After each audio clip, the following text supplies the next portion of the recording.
What happened? That was funny. Are we visible? I don't know. Can you look, please? Oh my god. What was funny? I don't know. Ask Jordan. She's apparently the only one in the know. What happened? Why was there no transition? I don't know what's going on. Everybody, welcome. It's Thursday. How's it going? We're up. Cow Mug. Holy shit. Hero of Canton gifted 20 memberships. Oh my god. Merry Christmas to 20 of you. Hello. Look at that. Kaylee Lynn, Linda, Amy, Radiant Heart 8. Kim the Chemist. Mommy Kim of the Chemist. Kittens. Hi, Tim. I saw that you were working a double Hi, shift. Tim. Good luck. Laura, LR. Miku, one of our mods.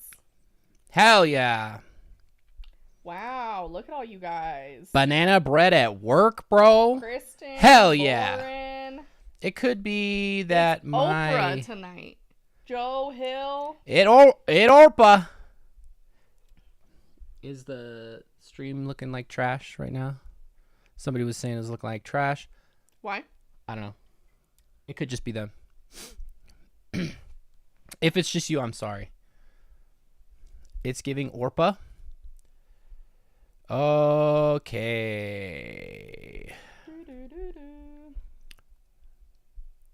Let me adjust some things. Jordan, why don't you take the reins for a second here? Okay, let me move my computer and not spill my drink everywhere. Hopefully. Well, let's do this. Let's move this over here. It's gonna be a miracle if I don't spill this. Okay. We've got progress happening here. Things I didn't are happening. straighten my hair, you guys, so it's a little bit of a wavy, fuzzy, frizzy mess, but here we are. Don't judge me. Thank you. Thank you for the love for my coffee mug. My It's her favorite mug. My cow mug. Oh my gosh.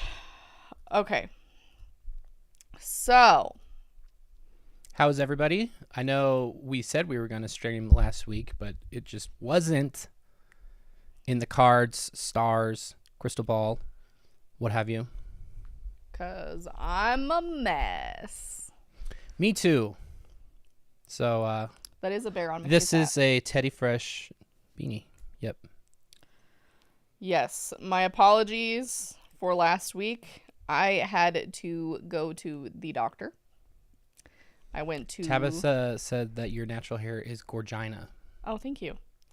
Is it Gorgina or Gorgina? I'm sure it's Gorgina, and you said Gorgina. Stephanie, welcome to the Terrestrial Kingdom. Yeah. I had to go to I went to a endo specialist because I'm thinking, well, we now know that I need surgery again. Yay, because one endo surgery isn't enough. Who doesn't need surgery? Am I really right? shouldn't bitch. There's people who've had plenty more than me, but I have to have another one, and it's been suggested that I should consider a hysterectomy, and I don't know how I feel about that. I don't really feel good about it.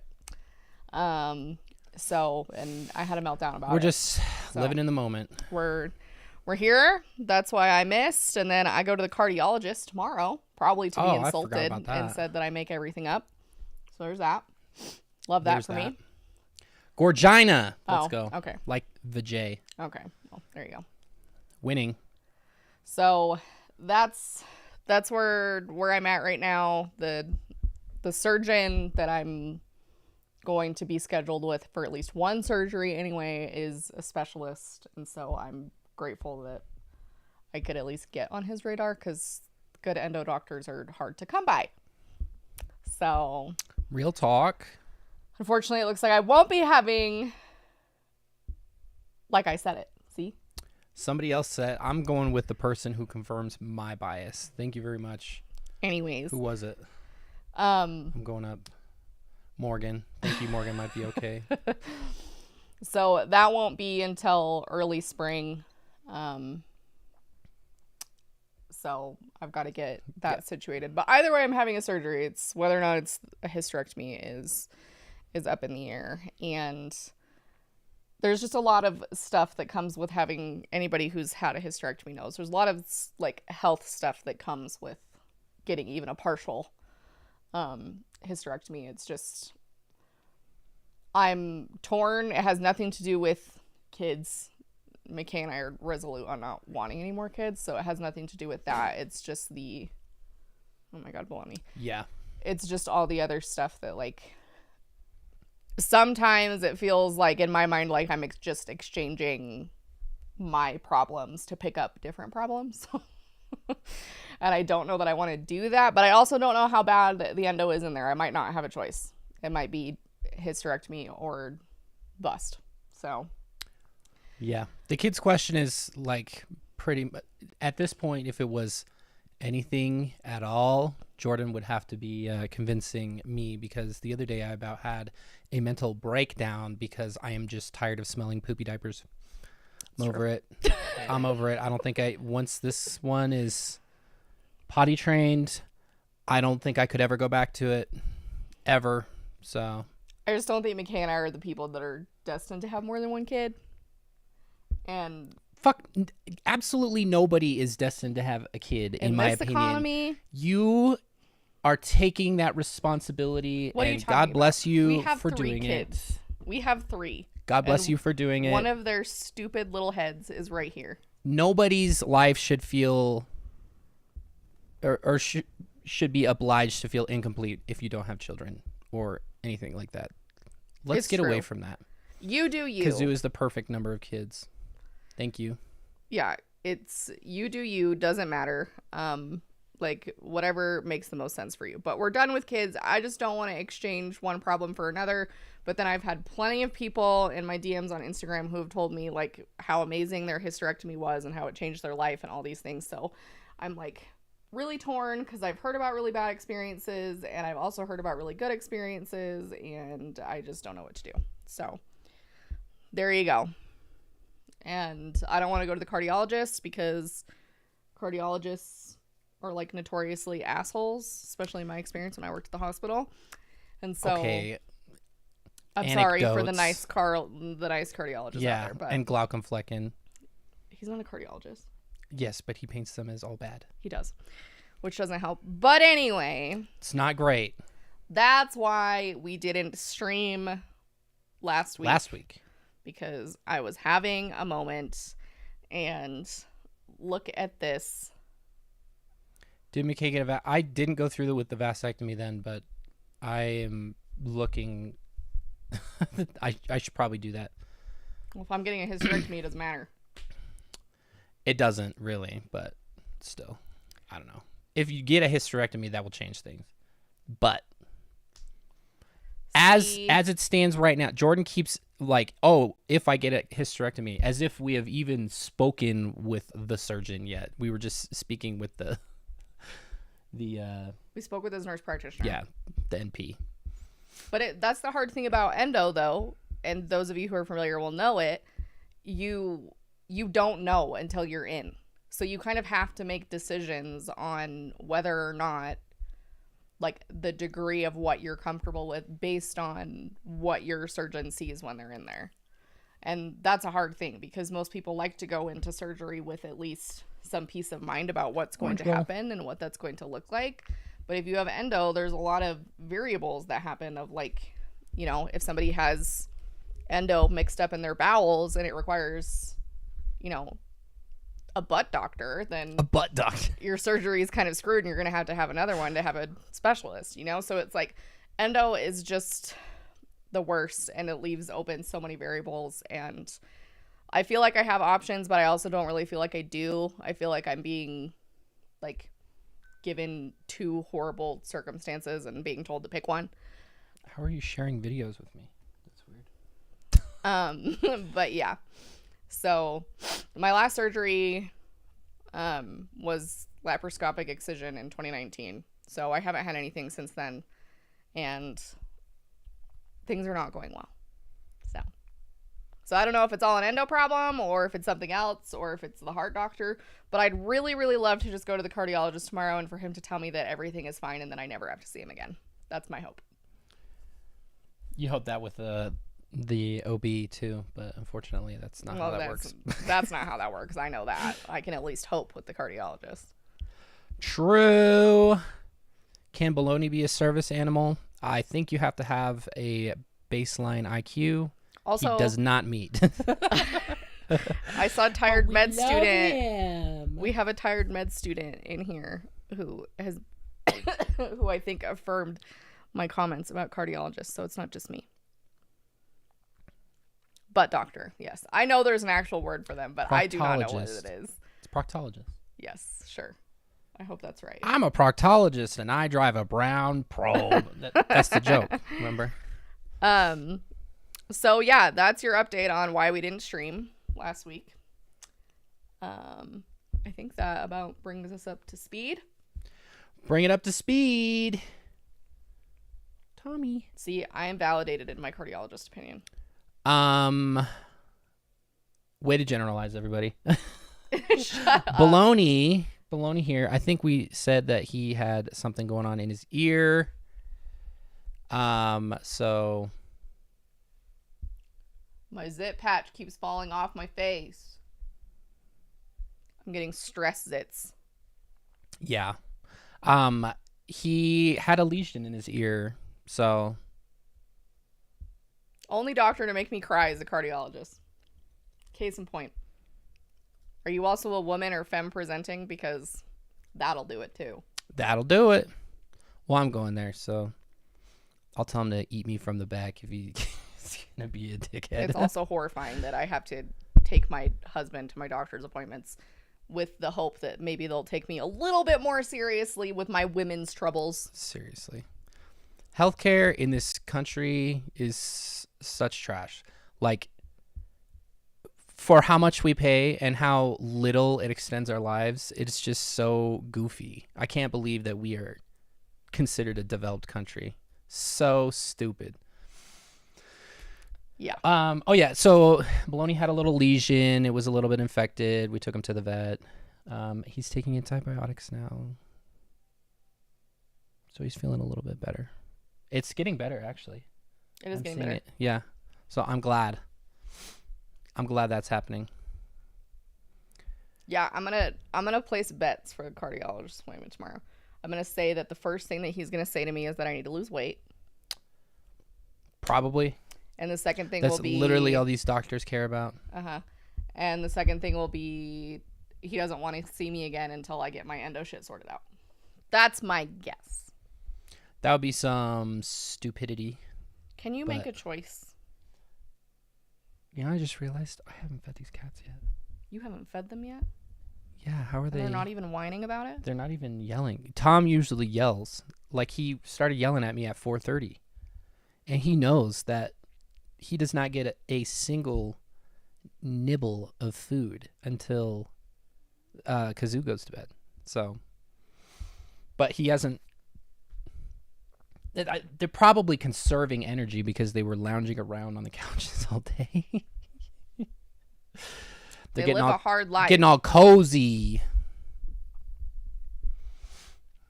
Yeah, the fur children be yelling quite regularly, actually. So that sucks. Megan got it. Super chat. Trust a woman on her monthly visit. It's not all in our heads. Real talk. And the lady OBs, especially the ones in Utah that I went with Jordan to, on fucking notice. You're terrible. They're traitors to women, bro. Like, I never so in goofy. a million years would have ever gone with a male OB. Never would have thought. But then I went to the women doctors in Utah, the women OBs in Utah. Absolutely not. My male OBGYN was the best thing that happened to me, all things considered, because every other woman doctor that I went to was atrocious. So you just never freaking know. And this surgeon is a guy too. So it's just like. Also, how many of them are Mormon? In that case, in the Utah ones, they were all. Yeah, Mormon. I would say for sure. I don't think Watts was Mormon, was he? No, he was. He's Was a he? bishop when Oh, okay. he was Oh shit! in my pregnancy. Did he get released from being a bishop when he broke his fucking back Probably. in like Italy or wherever? Yeah, my poor OB's retired now. Yeah, medically retired. Poor guy. I just want to tell you guys, I became pro-choice earlier this year, and you guys are some of the people who helped me get there. We love to hear it. We love that.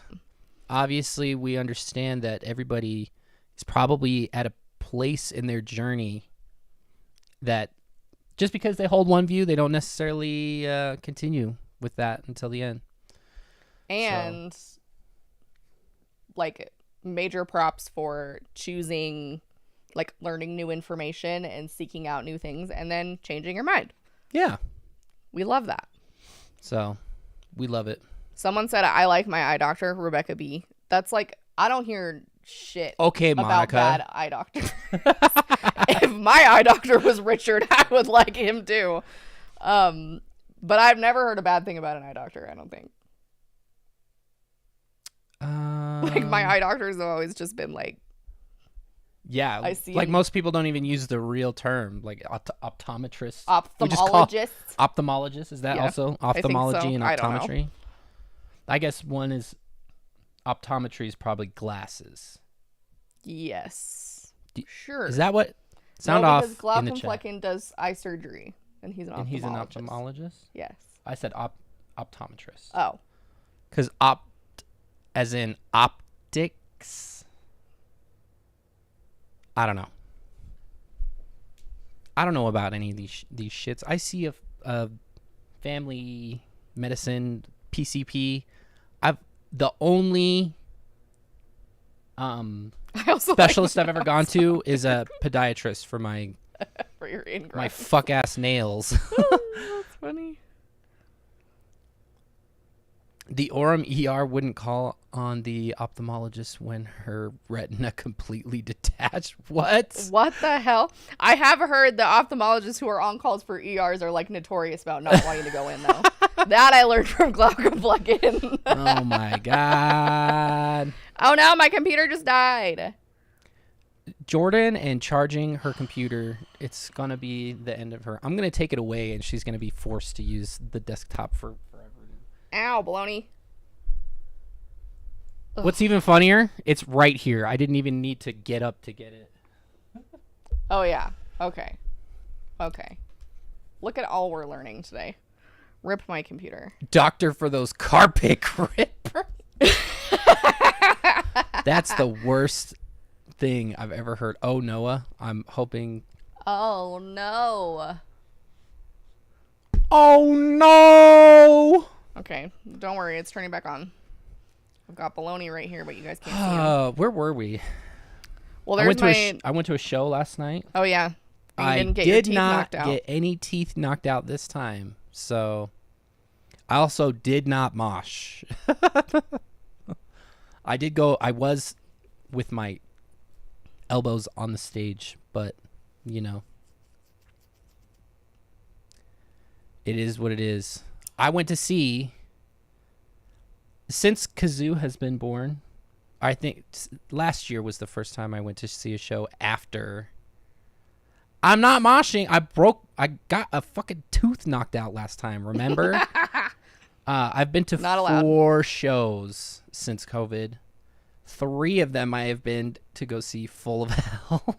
And that's where I went last night. Indeed. My faves. Ugh. Love them. Oh my god. We live and learn. Yeah. I was on edge. And unfortunately, none of my friends could go. So I had to go alone too. So it was just like, I need to make sure my face is okay because I don't have anybody to help me. Yeah. That was weird too because we had to do some work for next week's video, and then I left like when I thought it was okay, and I wouldn't miss them because they were headlining, and then I came back and I finished it up. Never done that before. Usually it's like a whole night thing. Got to do the 20 and 20. Hopefully the doctor's visit is productive. Oh, thank you. The 20 and 20, baby. I hope it's productive too, and I'm horrified. Amber, we would love to be guests on H3. That would be legit. Love it. I cried on audition rotation because the attending wouldn't let me even try to get a patient to pelvic floor PT for postpartum pelvic pain. Oh my God. A worthy cause. For real. Oh my gosh. For real. It's good to see that there are more people going into medicine, I feel like, now that are aware of more of these things and the nuances of things like endo, and they're learning more. Like, yeah, it should have never been this hard, but Anna was a female attending. Oh, Jesus Christ. See? Traitor. Sometimes that's a traitor to people with uteruses. It'd be our own people. Yeah. Honestly, send them to the Hague. The Hague. I don't know how to pronounce that. That's a war crime. Frankie's gonna put the subtitles on. Do subtitles do it live? I don't think they do it until after it's processed. I don't know. Can you go in there, see? Oh yeah, sorry Frankie. Probably can. Anyway, well, now we're all caught up. The Hague Hog. We're all caught up on this stuff. I'm just discovering that. Sorry, Frankie. I'm sorry. I really am sorry. I wish there was a way that we could. I don't know. There's probably some AI thing that you could pay for. I don't think I have enough money for something like that.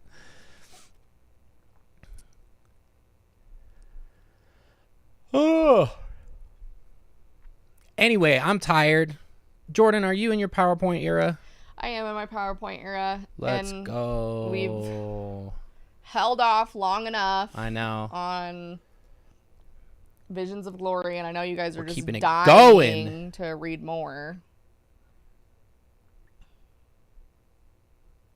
Wait, what's free?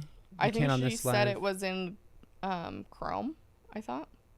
It was like a Chrome auto caption. Oh, like the viewer can use Chrome auto caption. Yeah. Because it does do the captions after the fact for us, like in the player. Because it processes it and it generates the captions that way. But Thoughts and Pairs, building IKEA furniture. Thoughts and Pairs. Grid be with you indeed.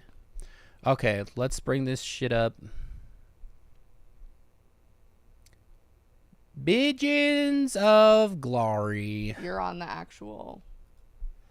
Oh, is this a... That's a thumbnail. Did you have to start a new whole thing of them? Yes. Damn. That's not damn, son. Where'd you find this? Part 2. There you go.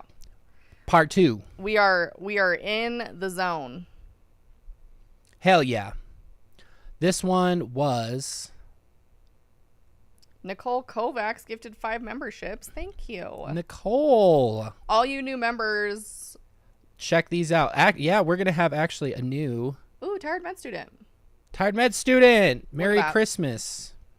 Now you can get some rest. We have a new video that's coming out next week. We did it ahead of time because we're doing collaboration. Sponsorship. Check us out on Instagram if you'd like to find out about that more prior to. As I was saying, all you new members, if you have time or sometime within the next while or month, you have access to all the exclusive content that we've ever done now.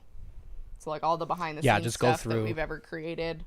All the exclusive videos. You just go over to the community tab and you can just scroll. I think you can sort it by member only, or there's a membership tab. Yeah, there's a membership you can just go over and look at all that stuff. And then you can look at all the stuff because there's stuff that if you're not a member that you haven't seen before.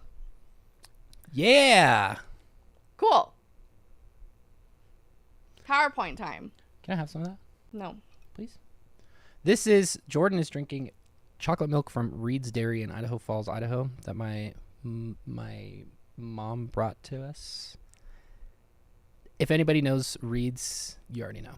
Anyway, let's throw this up here. Let's get to presenting. Present. Jessica Ellen, thank you for the super chat.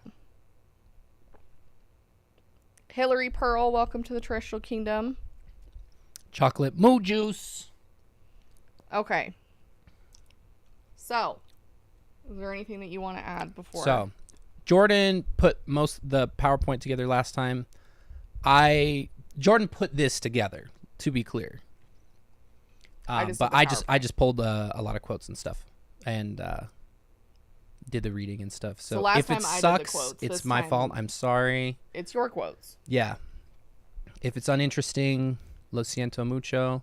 This is far fewer slides than Jordan had, but there was a lot of stuff that I wanted to talk about context-wise in between those quotes and little passages and stuff. So be aware. So there's a few slides at the beginning that are a review. I'm going to go through them quickly just for the people that are here who maybe didn't watch the first video.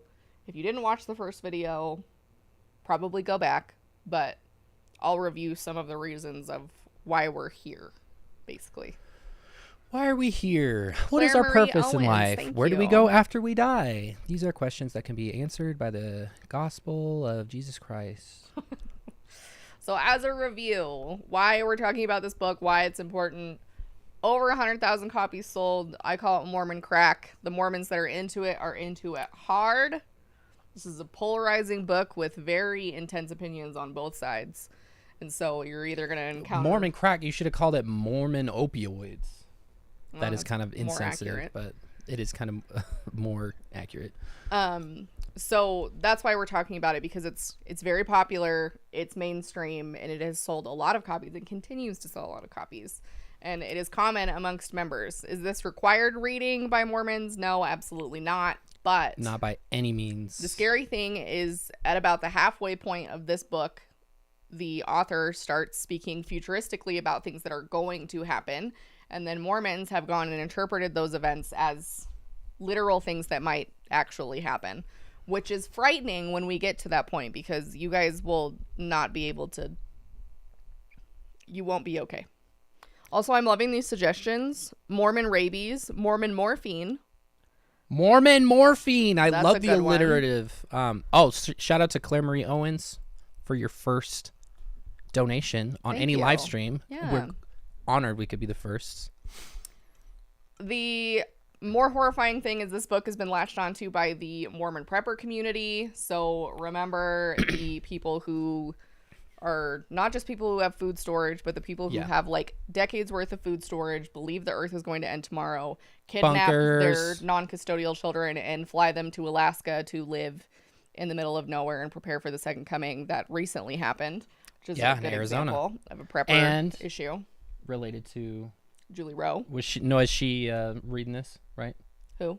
That lady, and her brother. Well, I presume so, because she's connected to Julie Rowe, and if you're connected to Julie Rowe, you've had to have read Visions. Okay, there you go. So this is happening just like still currently. And then we have the famous people, the infamous people tied to this book, including Lori Vallow and Chad Daybell. We've got recently referenced by Tim Ballard of Operation Underground Railroad. And then we've got some overlap and connection to the author. And his lawsuit. And connection to the author. Jodi was interviewed by the author and spoke at the author's conference.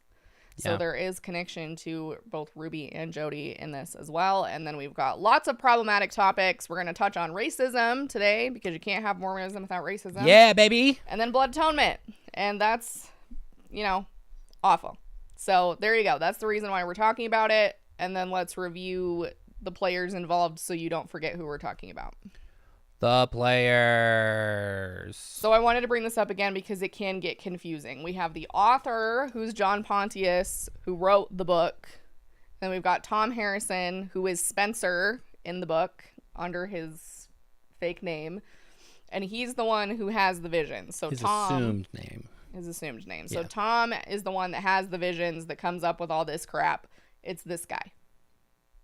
So far as I know, John almost does not do any of like narration or anything like that. It's mostly just the prologue. Yeah. And then he was just the medium by which John's the one this weirdo could put this out there. Exactly. And John is dead, but Tom Harrison is still alive and supposedly Unfortunately. still practicing, but I couldn't find information on his license. Hope not. It said it was expired, I think, and so he might not be practicing anymore, but I would have to do a deeper dive. But he is a therapist who primarily works with children, and we're going to touch on that also. Let's go. Same guy, different font. Next one. And then that little bit is good to know about Tom Spencer. I don't call him Spencer. I don't care. That is just an alias for this book. But if it says Spencer in any of the things, because I just direct quote things, then that's how you know. And then our players again, who we just mentioned, all of these lovely people. But you all already know who they are.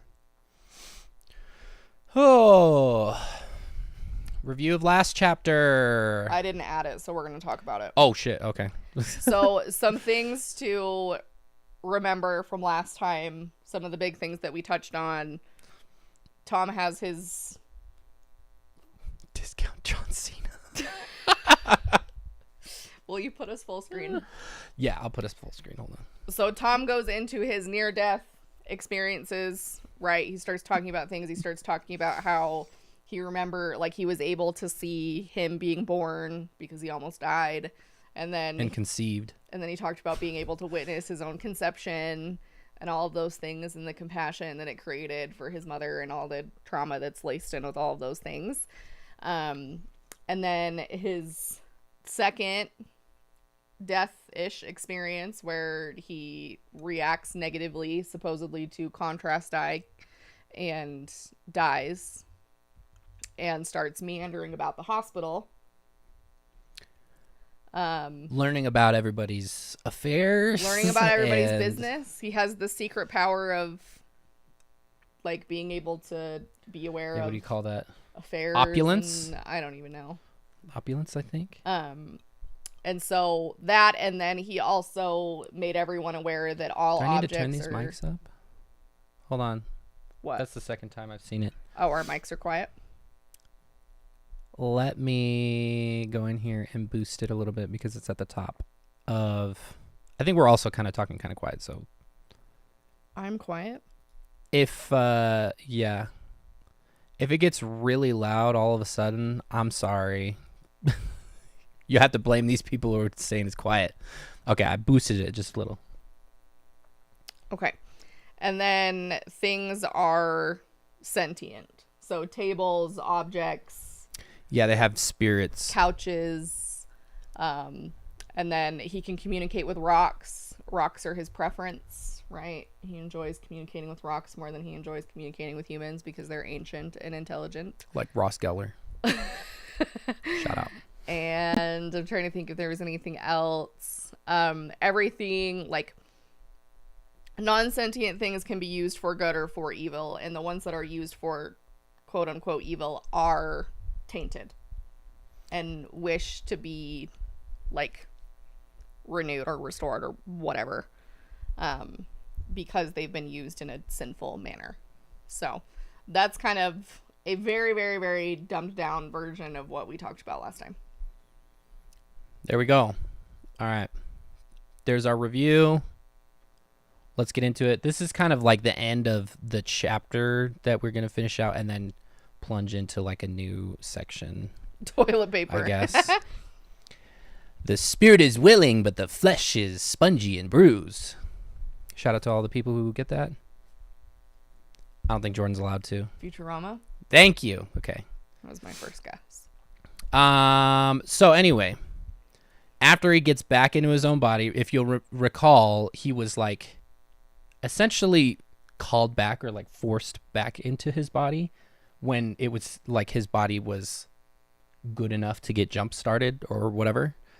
But he goes on to say, I felt body burdened as if my spirit wanted to fly out of it again, but my body was holding it down with a tremendous weight. I struggled to breathe. I could hear the nurses and doctors talking anxiously among themselves and then to me. Now, mind you, allegedly, this guy just had a bad reaction to the contrast for his kidney surgery. Is that what it was? They were looking to see why he was having so many kidney stones. Yeah. They were just doing x-ray, right? or not X-ray, or is it X-ray or I MRI? think they're something like that. Imaging. They were doing imaging. Yeah, something like that. And so now he's just like coming to so easily after having left his body and supposedly died. He had wandered for what seemed like hours, but upon looking at the clock in the OR, he had only 20 minutes had passed, which is kind of interesting because there's always like this weird idea that passage of time for like spiritual beings as opposed to mortal beings is like different, especially within Mormonism. That's how I kind of like what do you call that? Reconciled with the 7 days of creation in the view of the earth being as old as it is, was that, it says in the Bible 7 days or whatever, but 7 days for God in the temporal world is probably a entirely different amount of time. So that kind of tracks. Apparently 20 minutes after dying and being resuscitated, they just sat him up and gave him juice and were talking to him, and whatever. Just got to move on with his He life. was just, he dies in the imaging lab, whatever they're doing, and they resuscitate him, call a code blue and everything, and then they just set him up and they're like, here's some orange juice. That was, gee, buddy, that was weird. Wait. And I just got a notification from CNN that says a U.S. man has received the world's first successful whole eye transplant in a living person. what? Ophthalmology. Eye talk. Hello. That's crazy. And then there's the aftercare, because he's essentially just, it's like just leaving a normal appointment. Like, he goes on to say, I told the nurse who stayed with us, I've been dead. She shook her head and replied, no, you've just had a hard time with the contrast and now you're fine. Which we've already had this conversation tonight that, the healthcare system is kind of bad, but I feel like, this is an opinion of mine. If you died and were resuscitated or your heart stopped or whatever, they would probably maybe discuss that with you. I would think. Anyway, then he goes on to say, she was reassuring, but she did not understand what I was trying to say. Everyone who spoke to us tried to minimize what had just happened. And then my comment here was, bro just got sent home after dying and being resuscitated because he just left.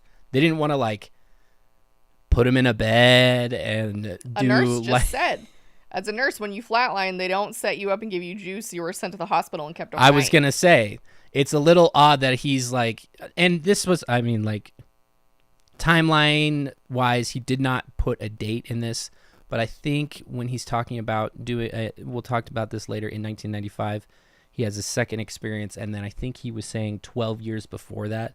So I'm putting the time period around 1983. It's not the fucking dark ages, okay? There are like best practices and stuff already established in medicine at this point. So when he's like, he's just like, all right, I'm ahead. It's a little weird, especially when they just like deny that you died or whatever. The other side of the coin is that he didn't die and he is just having weird hallucinations. Yeah. Could be. So there's that. Anyway, but as the story goes, that is what's being presented. And then he takes a break to talk about how everybody in those spirits were having different experiences with death. This is the thing I hate about this guy, is he's like jumping around. Just put it all in one thing, ramble, get your word count, and then we can move on to the next or continue the narrative or whatever, because he just jumps back and forth like I do. But I'm talking. It's different. Shauna Cheney. I'm off the cuff, Thank you for being here for 8 months. So he said that there was, like, if you remember from last time, there were people who were there who, like, couldn't come to grips with the fact that they were dead, and there were people who were They are just visiting and comforting those people. He said that some people, they leave their body, they die, and they're called up in a pillar of light and accompanied by an angel of light. And he was considering that to be more blessed. Probably people who were prepared and they repented and they did all the good Mormon things before they died. Some were given the choice to return mortality while their bodies were being repaired. So I'm assuming he's implying that they were having similar situations like his, like they flatlined or something, and doctors were working to get them resuscitated. And they were at a crossroads and given an option, hey, you can go back, or the doctors can do whatever they could to bring you back, and you can just choose to not. Pause real quick. AK, the cat lady, just gifted 5 memberships. Jesus. Thank you. Spreading the love. Welcome all Rebecca you B, Amanda, friendos. Brianne, Centane, Disabled Dawn. Wasn't Rebecca the one who said they flipped their stance on? Different Rebecca. Oh, different Rebecca. That's awesome. Thank you, AK, the cat lady. Hell yeah. And then this was, we're going to talk about this more, but Tom said that he didn't have a choice, as I mentioned a little bit earlier. He was just called back, implying that this may have been God's design, possibly to carry this message and write a book and make money or gain notoriety, whatever. But he didn't explicitly say that, but it did seem like, and all this writing that I read, it did seem like he was painting himself to be like a chosen one, which raises alarm bells in my mind, because you think about all these just egotistical weirdos who end up starting a religion, or they're a prophet, and like Jim Jones and Joseph Smith, and they are God's person and they're special and they're not like everybody else, and they have to do these hard things, and God has selected only them to do it. It's alarming language, to say the least. Indeed. And then he continues on back with the narrative. They go home, him and his wife Lynn, and then he recounts this experience that he had leaving his body to his wife. She's pretty skeptical, and he's like, well, here's the article that you were reading while you were in the waiting room. I was there, I saw it and everything. And she was like, I don't know if I believe this, but I don't really have any other answers as to why or how you could possibly know that kind of stuff. So I think she maybe has a little bit of healthy skepticism. She probably should have a little more skepticism. But anyway, she didn't really believe him that much. They make an appointment with the doctor, and she demanded to know what the truth of what had happened that day. The doctor would not admit that I had died. The only thing the doctor would say was, there were some scary moments when your heart stopped. You were not breathing, but we revived you. He completely minimized the experience and told us not to worry about it any further. I think what he was really saying was, please don't sue us. Yeah, which as is consistent here in the chat, the key word there is admit. The doctor would not admit, which implies that he's lying. Yeah, exactly. It's this kind of language where it's like, this is the experience I had. I know this is the experience that I had. And if you are not aligning with what my story is, then you have to be lying.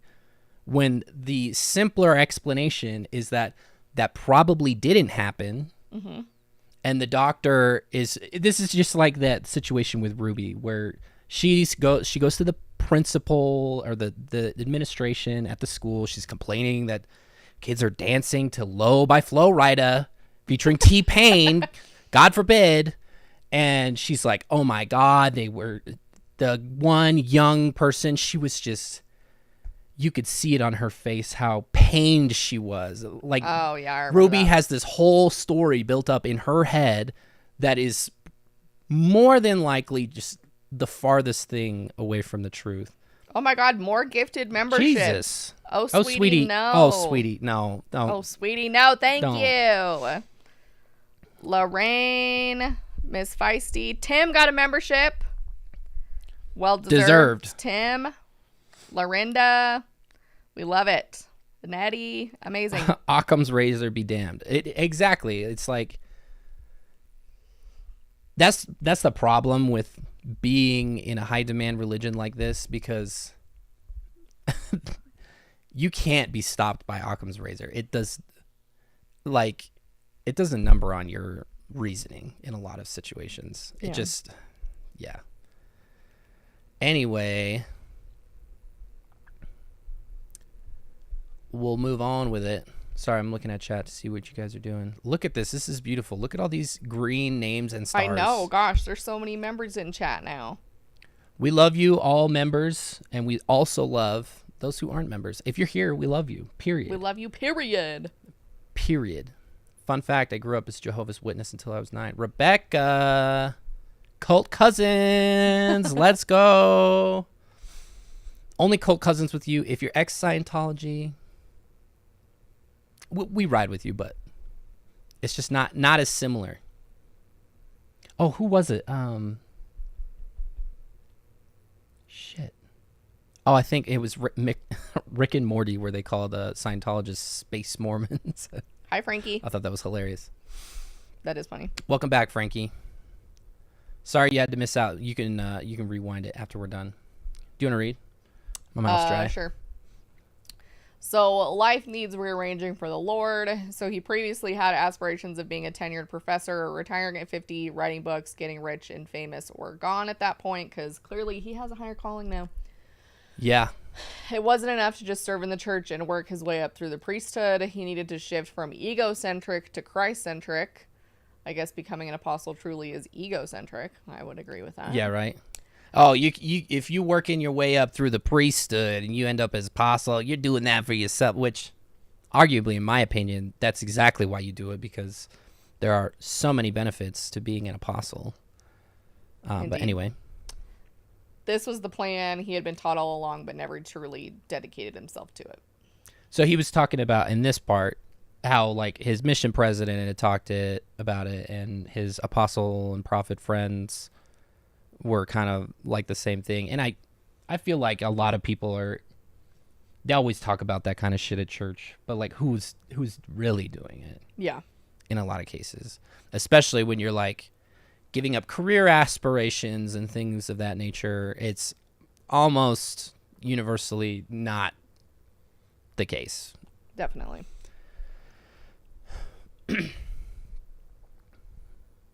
You were all disappointment. Okay, go ahead. So Tom continues to receive revelation from the spiritual fire hose. As I mentioned before, it seemed to me as if the angels had left the door open into the spirit world. I continued to see people differently than I did before. I could see them to some extent through God's eyes. I could love them more, and the Lord sometimes sent me to help them in ways that would have been impossible otherwise, miraculous ways it might seem if one did not realize that God's hand is always working in our lives. Now, this just sounds like some cheesy Mormon testimony shit is what this sounds like. So it would seem that this out-of-body experience has opened a door and then left it open where he can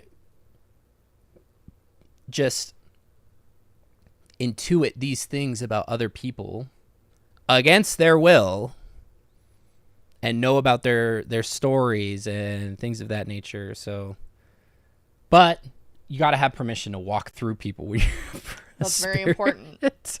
You can't just walk through them. Yeah. You can know all the dirty details of the sex-filled drug romp in the sack that they had with their coworker or whatever, but you really, really need to ask permission if you're going to walk through somebody's body. Indeed.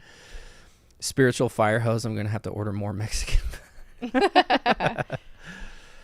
Yeah.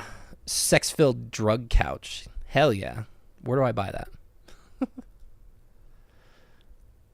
Jordan will like this one. I put this cat on there because I read this one, and that was my face when I read it. Just think of who who's the first person that comes to mind other than this guy when Jordan reads this? After this life-altering experience, now remember, he's a therapist, I began getting information from God to give to my clients. I would, upon occasion, have to wait for them to stop talking so that I could tell them what I had just learned.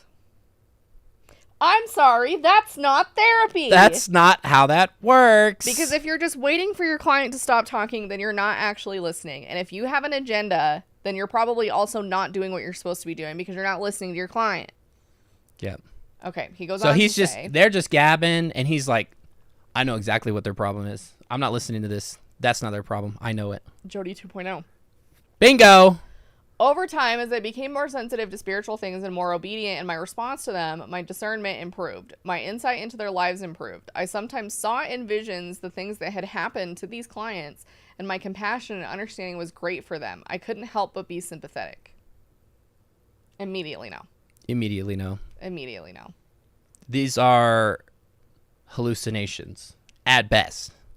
It's so inappropriate in any context to be like, even like, just think about it on like a practical level. If you were to see, like, if you were a therapist and to see your client elsewhere, like, repeatedly, and you kept going to that place even though you know that they were there, and you're witnessing their behavior without their knowledge and things, like, on purpose, Jail. like, that's so inappropriate. Right to jail. Like, so inappropriate. Like, we have like very strong and intense ethical boundaries within counseling fields for a reason.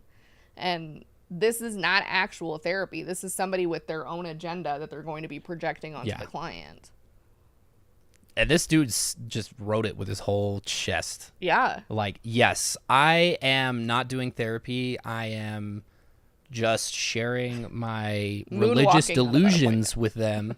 My personal religious delusions I am giving to them as if it were their own thing. Talk about ego. Yeah. It's like, I mean, correct me if I'm wrong, but I feel like, aside from visual context, if they don't tell you anything, you don't know anything. You're not supposed to know anything. Right? Like, so, you shouldn't yeah, be I putting hope yourself in positions like that. Well, and unfortunately, like Jordan said earlier, he works with children. Yeah. And I don't think that kids necessarily all the time are going to pick up on things of that nature and walk out of there and find somebody else. It's a manipulation in a position of authority. I mean, oh, really, yeah. it should be way more. Jail. Yeah. Jail. Yeah. Right to jail. Believe it or not, jail. Jail. So, yeah, I really love that one. So, anyway, there's your one for today. Red flag. Okay. Next slide. Oh, man, we're blocking her. You got to take her face Oh, off. shit. We're blocking the Mormon. Ex-Mormon. Oh, is she ex-Mormon now? Let's go. Oh, shit. Wrong one. There we go. All right. Never truly alone. Angels, both good and evil, are always around, but can be invited or expelled. Which was something that I believed that. Yeah. We were always taught, oh, yeah, you hold the priesthood. You just put your arm up to the square. I'm going to do it on my left arm, because usually it'd be your right arm. And you just be like, you command these fucking spirits, these evil spirits. You'd be like, in the name of Jesus Christ, I command you to depart, or whatever, something to that effect.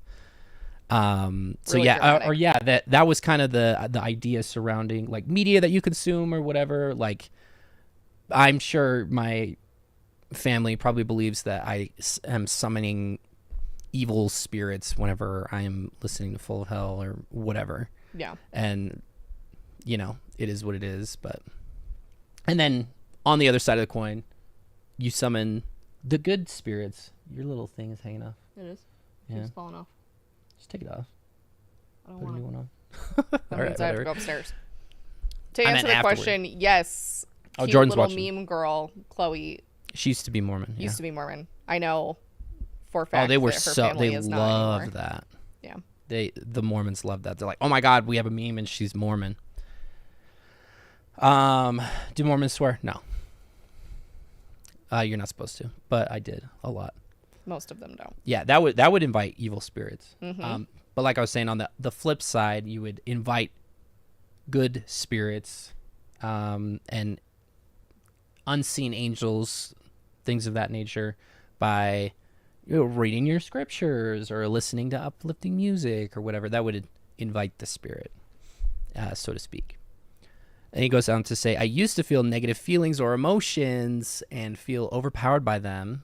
I was startled to realize that I was dealing with dark spirits who overwhelmed me when I gave them permission by my emotions. I realized I was in control, and I worked hard to remove a loving, to remain positive and loving, to invite divine beings into my life who uplifted me and those around me. This is I'm going to say it again. Red flag, extra red, blood red, coming from a fucking mental health professional.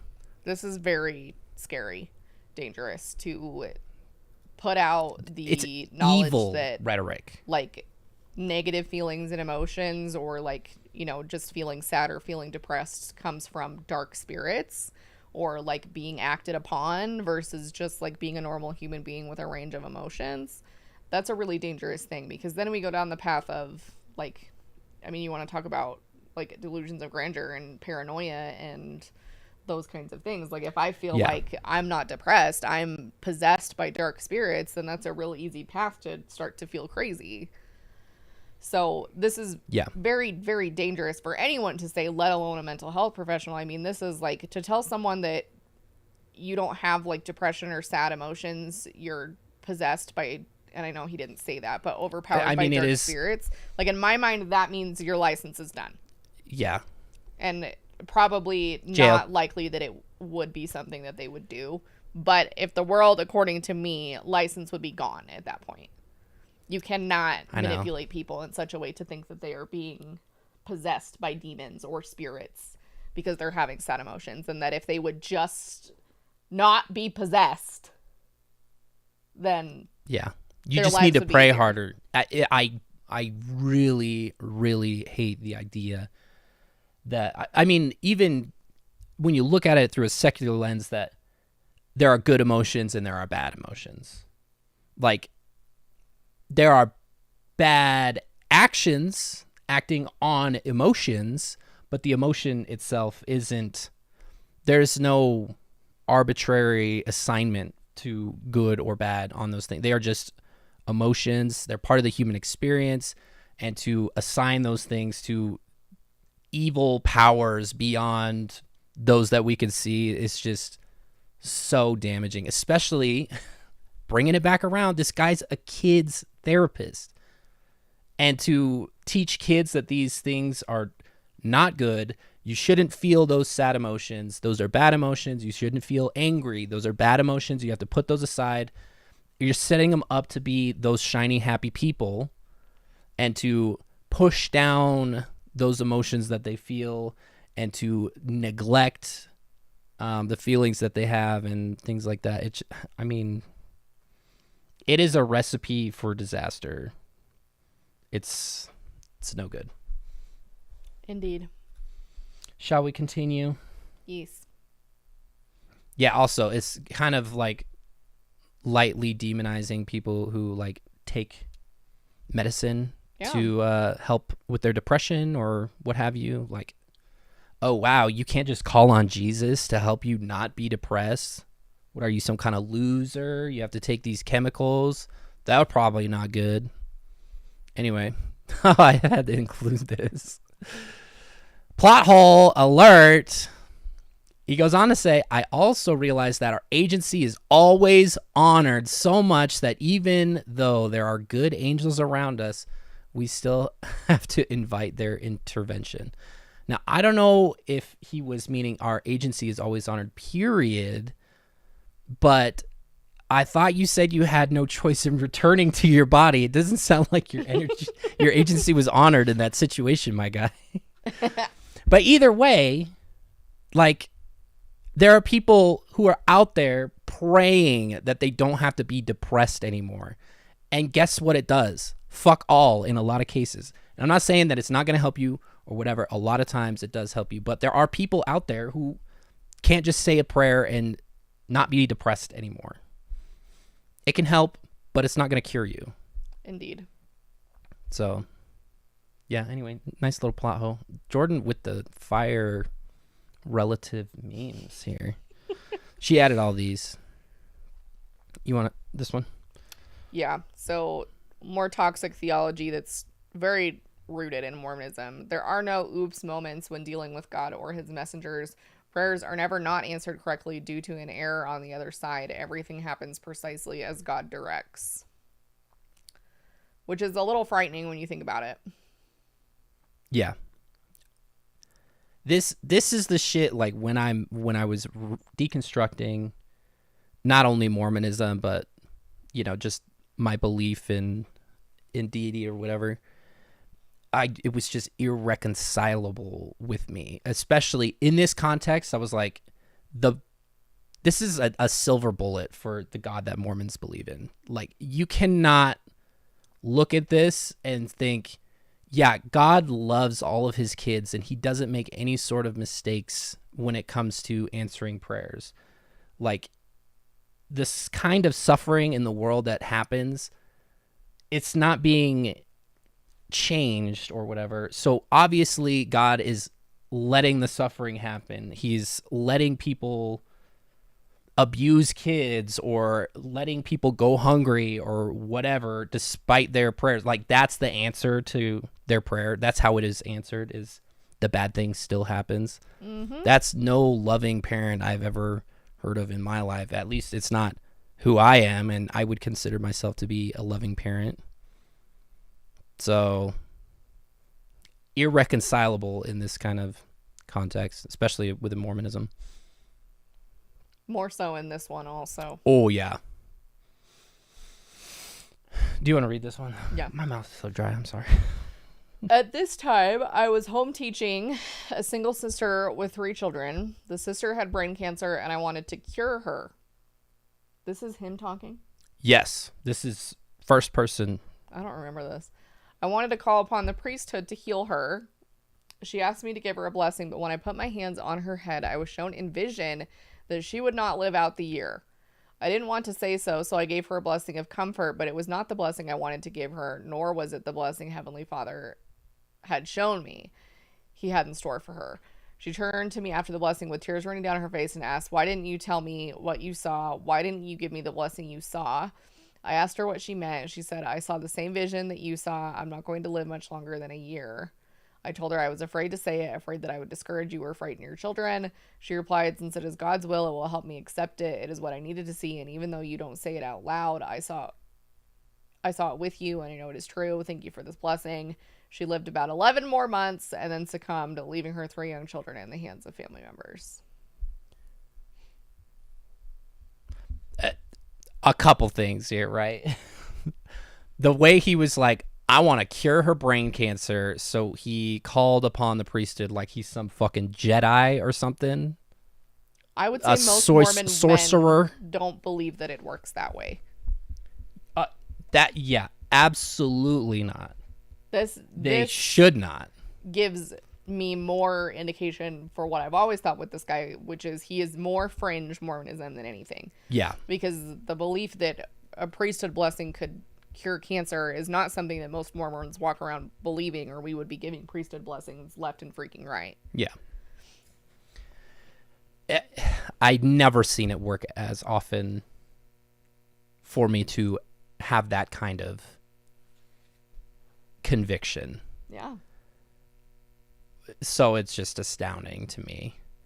And then this was also kind of something that was really big in my time as a missionary, because there were people who would like ask us for these priesthood blessings to heal the sick or afflicted pretty regularly.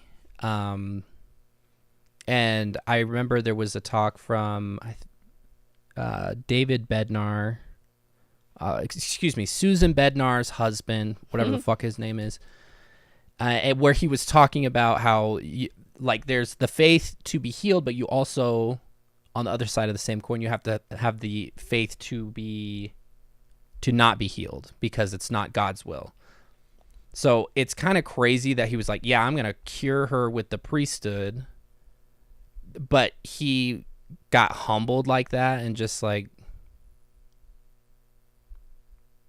suddenly he's like, oh yeah, you have to have the faith to not be healed. Which is another thing that's just like awful because they have these situations. And there's always like these urban legends. Did you ever hear about like people who converted late in life and they were like, oh, I'm going to get my patriarchal blessing, the Mormon fortune telling thing. And they went to get it and he didn't say anything. Yeah, and then he they just died. declared their lineage and then that was it. Yeah. And then they die like a week later or something like that. I'm pretty sure one of the teachers in our ward told me that. I bet it was probably Jim. Probably. He would come up with shit like that. So there's just like these weird things where they're just like, oh yeah, it's God's. And I've never ever heard a firsthand account of it, but a verifiable firsthand account other than this one that's written right here. It's just so weird. And then like, oh, this is a happy story. This woman orphaned 3 kids because that's what God wanted. It's another one of those things like I cannot with this Mormonism vein of shit. It is just, it's not loving. It doesn't give hope or whatever. And that's probably because I can't think celestial. Thanks, Rusty, for that one in the most recent conference. I can only think temporal, but I mean, I don't have any other reason to believe that there's anything beyond this, so I'm just going to be concerned with what's going on right now. McKay, Mormons believe that if you have a disease, you should accept your destiny and you can seek help for treatment. James Hetfield's mom died because of that, but don't remember what religion it was. James Hetfield, or was it Dave Mustaine? I feel like because Dave Mustaine's like a weird religious fanatic right now. So in addition to that talk I was talking about from Susan Bednar's husband, it was more geared towards people who would only seek out. So I guess there's a little bit of hope in this one, who would only seek out faith-based interventions when they're sick or things like that. Because the point he was trying to make, and it's kind of to cover their asses because the priesthood doesn't do jack, was you should also be seeking out like medical intervention, medicines, things of that nature, trying to stay healthy because those are God-given. So if you're not doing those things and you just seek the faith-based interventions, then that's not God's will. He's not going to heal you. And then he goes on with the faith to not be healed bit. So yeah, they do encourage people to seek out medical help when they're sick or whatever. He's very cute. I don't have I was supposed to set up stuff in Streamlabs OBS, but I didn't. So we're on the old one. It's not. Baloney's asleep on my computer. Yes. Anyway, let me put it back up on this. Anyway, so he is continuing to do changes in his life. We're jumping back to the narrative from his little tangent again. Another little excerpt from here that I thought, wow, this guy is kind of a bozo, which is really sad. Besides my family, almost all of my colleagues, fellow professors, and peers at the university, even those who had mentored and advanced me at the universities, all resisted the changes I was making. Some of them viewed me as self-destructive. Others viewed me as just stupid. Which is why I put the aliens guy on there. Yep. During this time, he also his health also continued to decline. He had multiple surgeries and recurring sinus infections that required surgeries as well. And he's trying to sound a lot like Job from the Bible. Like he chose to follow God after this miraculous out-of-body experience, and like all these things are going bad for him, which in Mormonism, like they love the Book of Mormon, but goddamn if they don't love Job as well, because it's just that reinforcing idea that when you're persecuted, when things are going wrong, but you're doing the right things, that is God trying you to see if you'll remain faithful in the hard things. So his colleagues unwittingly backfired him deeper into these ideas because he's like, they just don't get it. I've had this spiritual door flung open to me. I had this out-of-body experience where I learned about the doctor fucking the nurse and, you know. But it never gets old. And then they just don't get it because they haven't seen what I've seen. They don't, you know. They don't have these experiences. They're not thinking celestial and all that jazz. So glad you guys can see his little cat feet. See, hold on. Let me throw it in full screen real quick. Aw, his little twigs. His little twigs. Little twigs. Okay, next slide. The beans are concealed right now, but yes, they are there. You want to go on with this? This one sent me. The mother. This one sent me when I was putting this together, when McKay gave me this, because this is just the last and greatest reason for all of these health problems was that I was blessed to have health crises in order to experience physical death multiple times and thus to see these visions. I know now that before I was born, I chose this course for myself, which implies that we choose our issues, like our health issues. We choose our illnesses, and Frankie is paying for feet pics right now. Frankie. And I'll deliver at the end, don't worry. I know that, I mean, this could be interpreted that he's just talking about himself. Sure. That's probably what he would say.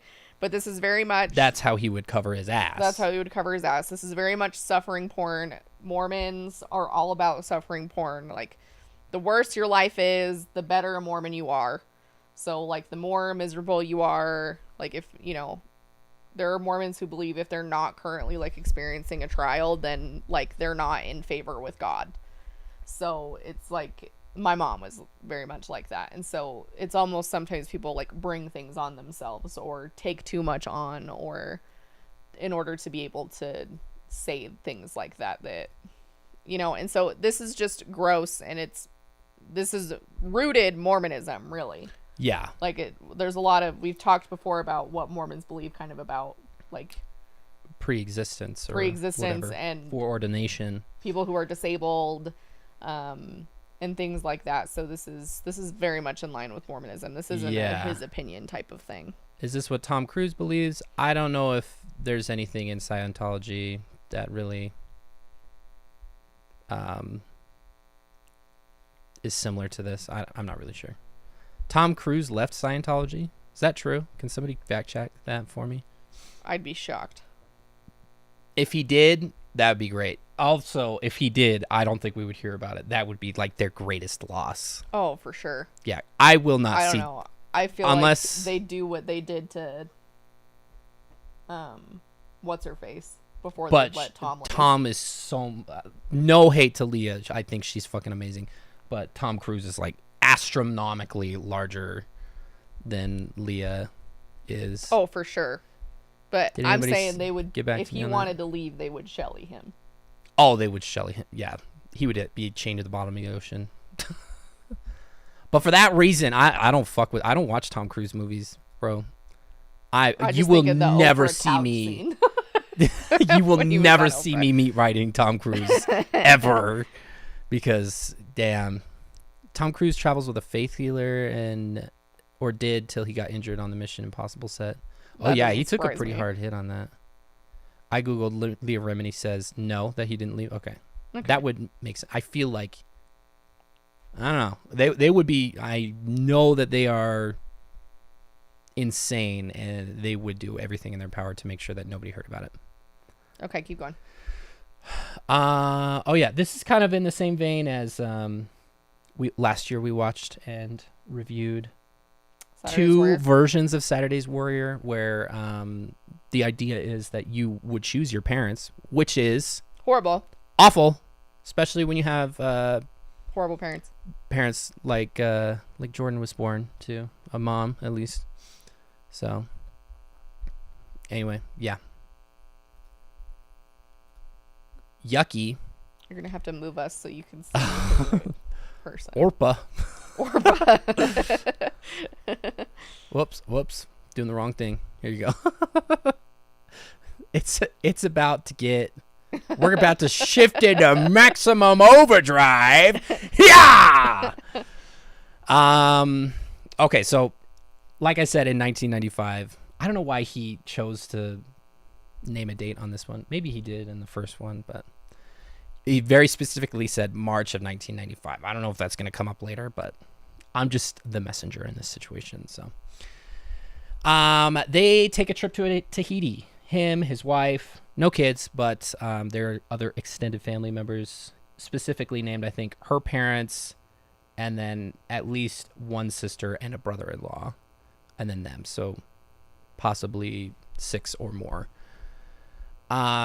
He says this is pretty excruciating traveling because he can't fall asleep on planes. Wah. And arrived to their island bungalow after a 24-hour trip and multiple flights, very fatigued. I do want to note this whole setup that I've condensed into like 3 sentences here. He spent like 4 pages like describing all this stuff. He's like, oh yeah, we took a plane from LAX to Honolulu, and then from Honolulu. Just a lot of fluff for a book like this. Anyway, once they arrived, they'd scheduled, they'd all gotten on the same page to go out to dinner, but he was like, hey, just go without me with everybody else, to his wife, because he felt like overly fatigued. It sounds like he is a chronically ill person, so it does track that he would kind of recognize that he's overextended himself, especially if he went 24 hours without sleeping. Anyway, after she had left, he's alone in their bungalow, their room, by himself. He begins sweating profusely. His heart begins beating very rapidly. And soon he was out of his body again, rising upward this time. God damn it. Again. God damn it, Tommy. I don't know what the significance, does this come into play later? Because in the first experience, if you'll remember, he sank through the table to be under it.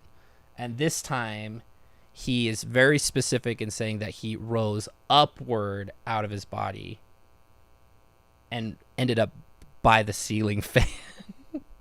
I have no idea why. These are important details. These are really important details, or they could be fluff to meet a word count. Could be. Sounds like a panic attack. Could be. Could be. Don't we all start ascending beyond our mortal form when we hit a certain level of sleepy? You're never going to beat the EP allegations at that point. Oh my gosh. So he was all alone by himself again. Yes, he was all alone by himself again. So wifey Lynn returns to the room for some reason after an unspecified amount of time, because he was just floating there. He's like, I don't think I should leave because I feel like if my spirit leaves, I won't be able to get back. So he just stays put, vibing. I don't know why he's like, yes, if I'm away from my body, I won't be able to get back, when we've already established that he can just fucking winnow or apparate, whatever you want to call it, back to his body in an instant.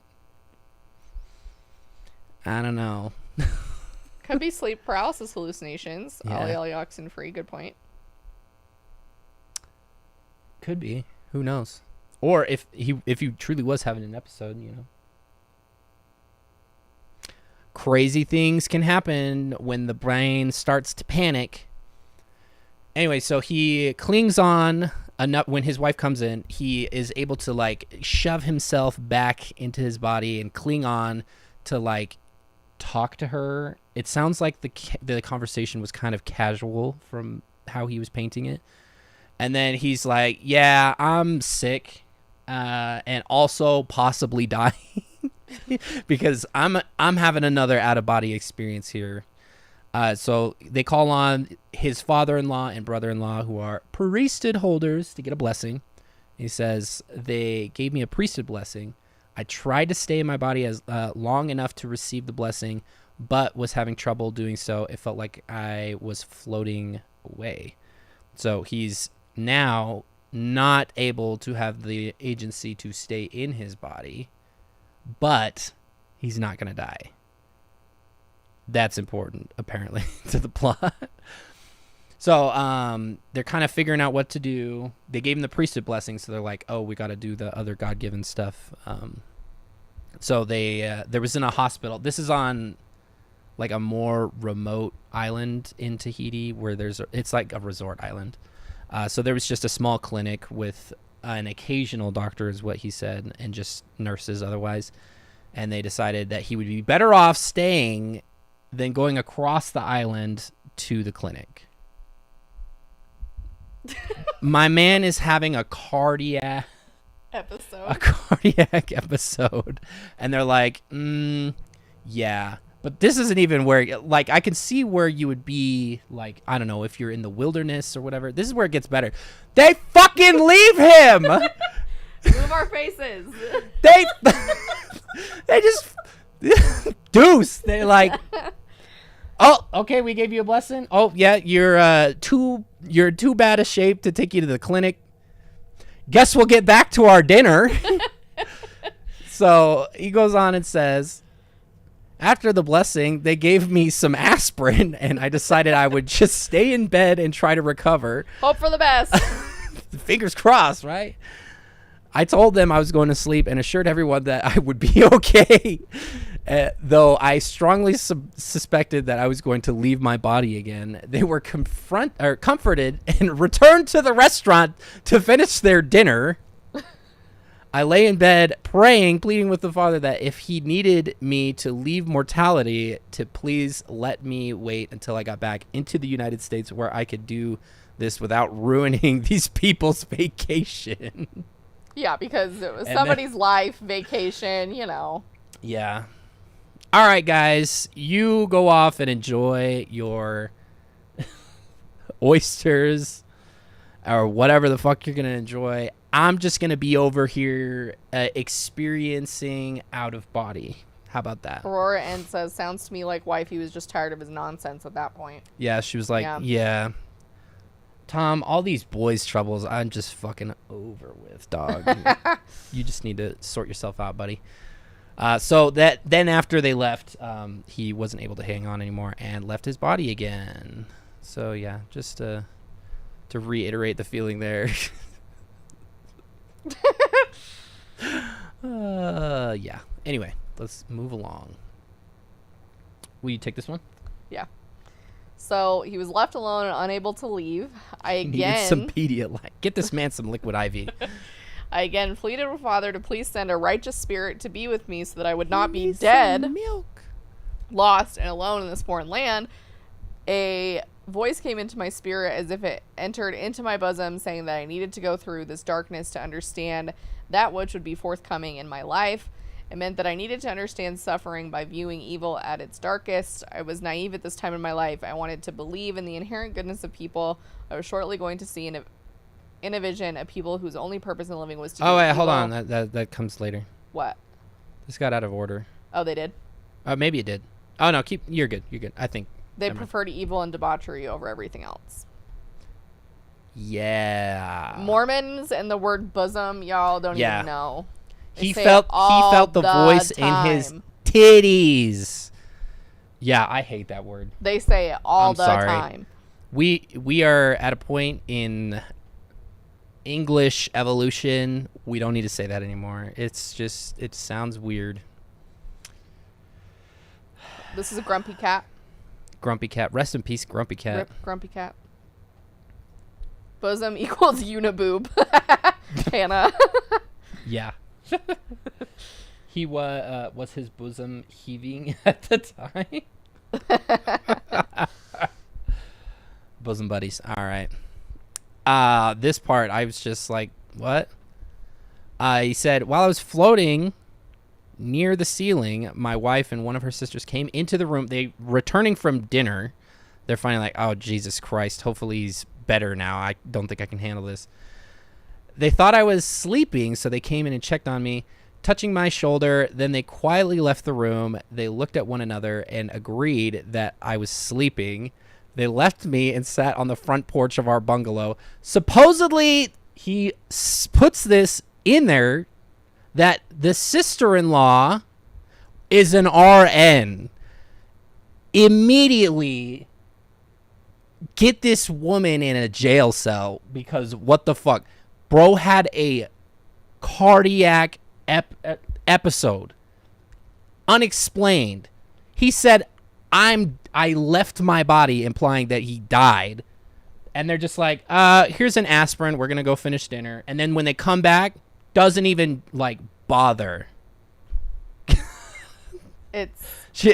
You would think that she would, being an RN, she would, like, maybe check for a pulse or whatever. Investigate this woman. If this is a true story, investigate this woman it was immediately. His wife that was like, just don't She's like, feed into it. No, don't feed into it. Just let him sit there. Yeah. This sounds like other people have probably perished at this person's hands. This is true. This is why I go through this and I'm like, this cannot be real. There's no way, because this is not a good thing for it to be real. It is so much worse. So anyway, is he dead yet? Maybe wait a little bit longer. She's like, no, plausible deniability. Don't check now. Then they'll know that we knew that he's still alive. If we check later, he might be dead. All right. Yeah, this is... Trigger warning for racism. This is where it gets... I was like, this is what I have to end on, because it is that fucking insane that this is written in a book that was published and sold at Deseret Bookstore, owned by the Mormon Church. So this whole section was called Diorama of Hell. I wish I could have come up with that name, because there is nothing that sounds more badass than Diorama of Hell. It does look, I mean, it does sound pretty right? cool. Like Death Panorama or whatever. No, this is next level. So just a little bit of context going into this part, because it totally changes. Did you know about this stuff? Had we discussed this before? No. Okay, Jordan didn't know about this stuff, but this is stuff that you learn when you have to read the Book of Mormon over and over and over and over again when you're a missionary. So Mormons believe that Pacific Islands are populated by the Nephites. They don't say specifically which ones, but there are a number of apostles and prophets that have gone to temple dedications on these islands, and they very specifically say that the people who are there are descendants of the guy in this passage that I'm about to read. So this is not like some fringe idea or whatever. There are some variations in the scope of how that came to be, or even... Anyway, we'll get to a little bit more of that later, but I'm just going to read this passage from the Book of Mormon. It says, "And it came to pass that Hagoth, he being an exceedingly curious man, therefore went forth and built him an exceedingly large ship on the borders of the land of Bountiful by the land Desolation, and launched it forth into the west by sea by the narrow neck which led into the land northward. And behold, there were many Nephites who did enter therein, and did sail forth with much provisions, and also many women and children, and they took their course northward, and thus ended the 37th year." The date of this being the 37th year after Lehi had departed Jerusalem. So this is like roughly 400 BC, according to the story. Obviously, this is not real. So, and in the 38th year, this man built other ships, and the first ship also did return, and many people did enter into it, And they also took much provisions and set out again to the land northward. And it came to pass that they were never heard of more, and we suppose that they were drowned in the depths of the sea. And it came to pass that one other ship did sail forth, and whither she did go, we know not. So this is implying that they had gone out exploring, found some place, they came back, they're like, yo, we found some place. If you want to come, let's go check it out. They went to some of these Pacific islands, and then they just stayed there. So in the eyes of, I think it's Alma, the author in this, the fictitious author, mind you, they were drowned or whatever. But given the context of what modern prophets and apostles say, people who are able to have revelation, these are the people who went and populated the Pacific Islands in a lot of cases. So very important context there. That is to say that if you are Maori or you're from Tonga or whatever, Mormons believe that you are probably a descendant of people who sailed from the Americas, who originally sailed from Jerusalem 450 years before Jesus. Yeah. So, yeah. Also, another important note, Nephites knew very specific details because of the prophecies or whatever that were revealed to them through their prophets in the Americas, more specific information about Jesus Christ than even people back in the Eastern world. So these people believed in Jesus. They were Christians before Christianity ever existed, this is according to the Book of Mormon. So they believe that if you are a descendant of those people in the Pacific Islands, that your ancestors were the earliest Christians before Jesus even existed.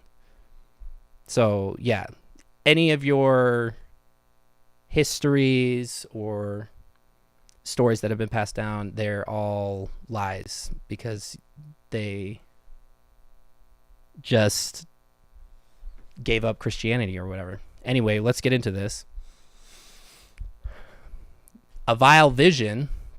While I was floating in the ceiling above, his body alone, Tom sees a vision of spiritual and non-spiritual practices of the ancient Tahitians. He says, I was shown that initially they were an enlightened and spirit-filled people, even innocent and undefiled. They knew about Jesus Christ, what I was just talking about earlier. They knew from prophets like Nephi or whatever before they had left the Americas. They dwindled in unbelief and fell into the, quote, most gross and graphic form of human torture, debauchery, sexual perversions, and spiritual darkness imaginable. They were sacrificing young virgins and killing infants and children in the most awful manner they could devise. They were doing this in part of false religion and in part to avenge themselves of similar atrocities and their enemies. Now, I am absolutely gobsmacked by this little passage that he chose to include because it is just the most colonizer Christian fan fiction bullshit I have ever seen in my entire life. 100% this guy knows absolutely nothing about the indigenous people in Tahiti or any of their religious practices, any of their fables or histories or anything like that. But because they were enlightened and they were Christians and they fell into disbelief or whatever, suddenly anything that has to do with the real histories and the real stories and the real beliefs of the actual people, not these made up Semitic people from the Eastern Hemisphere, suddenly, if they're not doing the good Christian thing, they have to be doing these evil, awful, despicable things, and that's why they need to be saved or whatever. Yeah, this is like, you can't didn't mince words on this. Oh no, absolutely At not. all. I had to include these words because that is all the things in quotes are direct from the guy. Also, thank you to Leah coming an hour behind to say, as another tired med student, I'm going into OBGYN because of stories like you guys, or stories like mine. And everybody else. Ballin'. So thank you, Leah. So yeah. Where was I going there? What did I include after this? He goes on to say, after seeing all these awful, disgusting things, I could also hear the prayers of the few people among them who were still followers of Jesus Christ, who had the Holy Spirit, who were still hanging on to the truth. So she's not a Christian. yeah. And then he goes on, I don't believe mortals could even think of such evil acts and then forge a society and tradition of such debauchery without the evil spirits urging them and instructing them in not performing these acts, but in how to also religionize over many years to make it become traditional and acceptable to their entire society. The whole scene reached such an insane hyper frenzy of evil that it was frightening to me beyond anything I have ever experienced before or since. I just tried to turn away, but the vision would not leave my eyes. This is also in the same vein of what happened to the Nephites in the end of the Book of Mormon, where they fell into disbelief and were inevitably just exterminated, and they had fallen into these same kinds of things where they were committing murder and all kinds of heinous, what we would consider to be crimes today. And that was the reason why God allowed the also wicked Lamanites to wipe them off the face of the earth, because they needed to be punished or whatever. But it just is just so...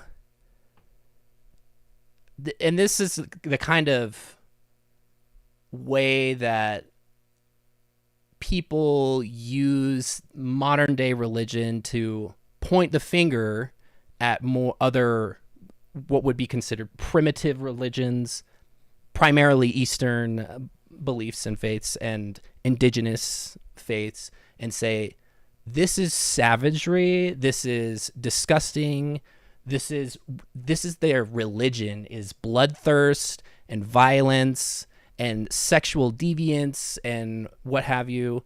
This is why we need to go in and we need to exterminate these people. We need to push them out. We need to colonize their lands and all that kind of bullshit. As if their religion is any better. Like, you literally believe that a man in the sky had to send his son down to wicked people and allow them to murder his son. Just come on. Like, you just have to take a look inward every now and then. It's just, this is the kind of institutional racism that we talk about within Mormonism, because anything that deviates from the Mormon belief is evil inherently, because it is a fallen version, is false, and it is it's influenced by evil spirits. Just like he was saying, these people could not do these evil things without the evil spirits urging them and instructing them in not just performing these acts, but also how to religionize. So it's based in the idea that these are demons who are creating these ideas and these histories and mythologies and whatever. So yeah, it just paints these people as they are just evil, and they have let evil run their lives and their society and stuff like that. Deeply ingrained. Deeply ingrained. Is that the last one? Oh, it is the last one. So we have a palate cleanser. We do have a palate cleanser, but I wanted to make sure I'm going to throw it up. Ended on a more. We need a palate positive cleanser. No, after all of that, because this was a. This shit gets me really riled up, because it. That's why I knew you would take this. So yeah, it's the same thing. I mean, like when I was in Honduras on my mission, it was like these people had so much taken from them and so much forced down their throat that it just completely changed the face of culture. Like entire civilizations were wiped off the map and people were exterminated because they believed they had the gall to believe something that wasn't their one true God. And then like Mormons have the gall to be like, oh, they were actually believing the same thing. Look at all the similarities between the Mayan belief system and everything. Like it's just super gross and whatever. And like I said, it's just how people justify atrocities that were committed. Like it's unjustifiable, and people are gonna be like, oh, it's moral relativism or whatever. Go fuck yourself. I don't care. It's objectively wrong to be doing these things, and then they paint them in a light that probably is untrue so that they could justify it themselves. I'm gonna cut it off now. So. And that's our wrap up of Visions of Glory for the week. Yeah, let's get some snaps. Yeah, I described my buddy was like, oh, what are you guys talking about on stream? And I was like, it is a fan fiction for Bible fan fiction fans. I don't know how else I can describe it. It's the only way to describe it. They're demanding the cat. We'll show the palate cleanser cat first. Where'd Baloney go? I think he went upstairs. Oh, really? I'm going to have to wake up Tom anymore. to deliver on Frankie's beans. So there's that. Okay, let me throw this up here. This is, so for context. Wattpad for old white dudes. Before you go to it, for context, this is a TikTok from one of my favorite accounts called NEKO Cat Cafe. They're a cat cafe, I think, in Seattle, I believe. And you can go there and make appointments, like to hang out with the cats and stuff. And I think they adopt out some cats, but all their cats have the contagious, like, cat Wobbly disease. Oh. If anybody knows of a wobbly cat cafe, I'm interested. I will book flight. I'm trying to remember what it's called. That's not what I wanted. Faye positive. All right. One of you guys will know what it is. You guys know what I'm talking about. FIV. FIV. Thank you. I was like, it's something. It's the. Not I to couldn't be think of the feline HIV. Couldn't put it together. Not to be confused with FEV. Yes. So all of the cats at the cat cafe are FIV positive. So it's really cool because they take care of all these cats that live permanently at the cat cafe, and they're all very well taken care of. But they've created. He has returned. Baloney has returned. He heard us talking about him. Come here. Were your ears burning? And not because they're Oh, hi. yucky? You came up very aggressive. All right, let's get the beans while I have a chance. Come here. Psst, psst. I'm about to ruin a week's worth of reputation that I have with Baloney. Ugh. I'm doing it for you guys. Check out the beans. Beans. Hold on. Let's get a close-up on me. The beans. Oh, there we go. Oh. Meow. Thank you, Baloney, for obliging me. Whoops. He's like, what the hell? Oh, now he's just going to go snuggle his brother. So anyway, go support this cat cafe. You can follow them on TikTok. They're NEKO Cat Cafe, Frankie. NEKO Cat Cafe. They're on Instagram too. Frankie, you need to exercise some restraint. I'm begging. Hold on. Is there copyrighted music? No. Oh, yeah, because she talks. Huh. rat devoted to a life of crime. This is Ringo and Loki. Ringo and Loki don't have what it takes to be charged with breaking and entering. This is Jean Jacket. Jean Jacket was stolen from a Limited 2 in 2006. This is Nigel. Nigel's lawyers will not disclose the details of litigation against him, but based on the fit, we suspect it's white collar. This is Steve. Steve's a snitch. This is Molly. Molly suing us for the use of her name, image, and likeness on her Resident of the Month pin, despite the fact that she signed a contract. This is Carlton. Carlton got all wrapped up in this, like, crypto thing. We don't really understand it, but, like, it seems like he's in a lot of trouble. And Oh my god. So I love them because she comes up with all these really hilarious, cute stories for all the cats, and their whole account is just so cute. Go to their, if you click on it, it'll pull up, I think, her profile. NEKO Cat Cafe. Oh yeah, I'll promote the shit out of this. It's Very cute. good, very good beans. Thank you, Miss Feisty, All for the super kinds. chat. Drinks and snacks and adoptable cats. Yes. I love that. In Bellingham and Seattle. Shout out Pacific Northwest. And then they've got like merch and stuff. Like they do a cat of the month. Oh yeah, the every pin. month, and you can get like little pin As you merch saw in stuff. there. Oh my gosh, is that a little mushroom watering? This one? Yeah, go to that one. We're on a journey, y'all. Come with us. this is Mickey. Mickey is a convicted criminal. This is Hokey Pokey. Hokey Pokey used to live a life of crime, but she's really turned herself around. This is Officer Bagel. Although he is not a officer of the law, he is, in fact, the fuzz. The only arrest in this guy will be doing is arresting on this soft bed. This is Disco. Disco Oh my claims God, to that's have so never cute. committed any crimes, but she was tied to that dance club / feline fighting ring she called Hisco. This is our newest resident, Freya. Hisco. Freya was charged with indecent exposure after refusing to wear a collar. This is Jake from State Farm, and funny enough, insurance fraud. This is King Julian. King Julian's records reported that he attempted to move it into federal prison in 2009. This is Mickey. Oh my Mickey is a God. convicted. I need that little mushroom water dish. That was cute. You just bought a new one. I know. It's because the other one broke. Go Yeah, so if anybody lives over in that area, check it out. go do a little field trip. This video just popped up in my feed minutes ago. That's Oh, really? hilarious. I love this account. I follow them on Instagram too because I tend to be on there more, but their stuff is so funny. Hokey Pokey is doing his best to turn himself around. The name makes the cat, man. That's why we love baloney so much. That's why we hate Tom. Just kidding. Wow.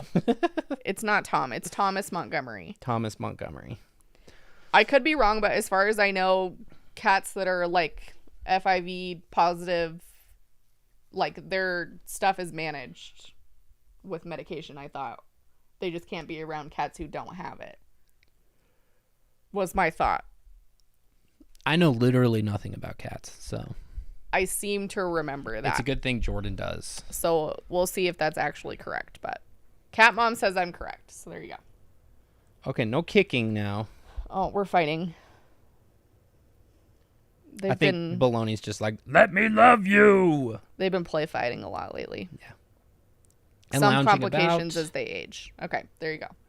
I have not. We started with the Christmas tree yesterday, and I have not found them in the Christmas tree, which I'm not going to say that they are not going to do that. There's still time.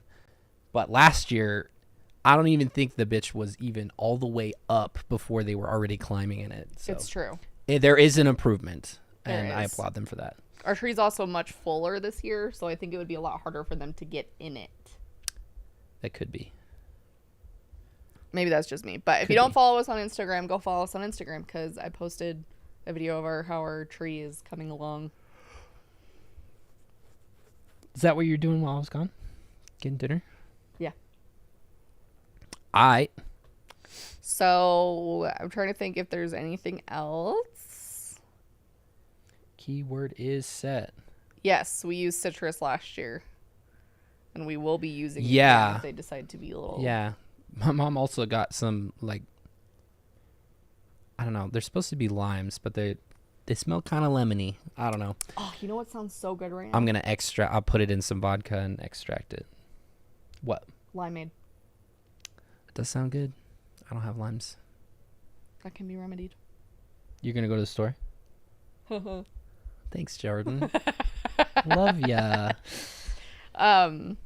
So next week we'll continue with this. And if I recall, I'm pretty sure we're headed into the weird porn stuff. Yeah, Jordan's like, did you get to the porn stuff? I was like, beg your pardon? I had to I skimmed like the next section. I was like, it's not even there. She greatly overestimates how fast I can read. So, especially once we get to that is a trip. And then this doesn't even touch on when he starts seeing the future and what's to come, because y'all aren't going to. I'm telling you, I'm so excited to witness you guys' response to the insanity that is the rest of this book, because it just gets weirder. Oh, you have lemon essential oil. I do. Maybe we'll do that probably. Well, I'll still put that lemons to good use. Let's see. What about orange bitters? Would that work? Is there enough citrus in orange bitters to be repellent? That's a good question. Mormon Pea Hub? Uh-oh. I should be fine next week. I don't have any more appointments as of yet. Health appointments. My next appointment will potentially be with. I just remembered we're going tomorrow. The surgeon, and that's not scheduled yet. And then just the cardiologist tomorrow. So, and then I'm done with doctors for a hot minute. I'm going to the eye doctor at the end of the month. Oh, that's good to know.